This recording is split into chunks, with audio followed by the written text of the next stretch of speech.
Welcome back to the channel. It's a World Earthquake Update. We're heading over to the North Atlantic Ocean where a 6.7 magnitude earthquake occurred on March 21st, 2026 at a depth of 6.2 miles, which is shallow, and the epicenter is located at 23.8 degrees north and 45.8 degrees west, putting this earthquake just nearby the Tropic of Cancer, which is an imaginary line of latitude separating the tropics from the subtropics. It also has implications for atmospheric circulation and convective cells in the troposphere, and also for the June summer solstice in the northern hemisphere, whereby at this latitude the sun is directly above this point on the Earth's surface. Now, if you extend going west, you'd reach at this latitude the Bahamas and Georgetown, and to the east you'd reach the Western Sahara, which is currently a territory of Morocco, and a town called Dakhla. So this epicenter, this earthquake, the 6.7, occurred right smack in between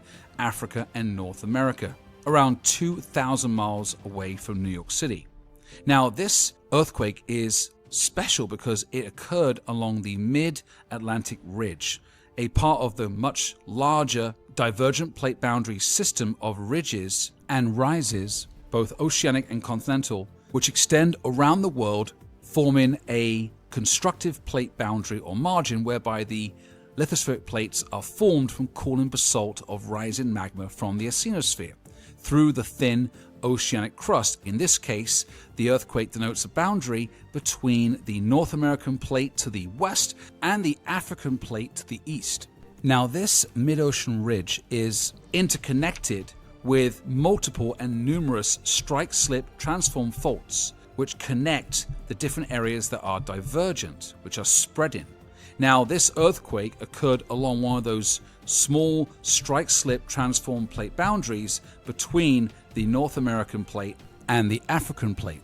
Now, this earthquake so far is the largest recorded in 10 years. The last was in 2016, was a 6.9, a little larger, and the biggest earthquakes estimated by scientists along this mid-Atlantic ridge max out between 7.3 to 7.5 magnitude, which would still be a considerable earthquake. However, other areas of the world experience much larger earthquakes, which are called mega thrust subduction zones and earthquakes. For example, off the coast of Japan, off the coast of Peru and Chile, and off the coast of Kamchatka, Russia. 6.7 Earthquake.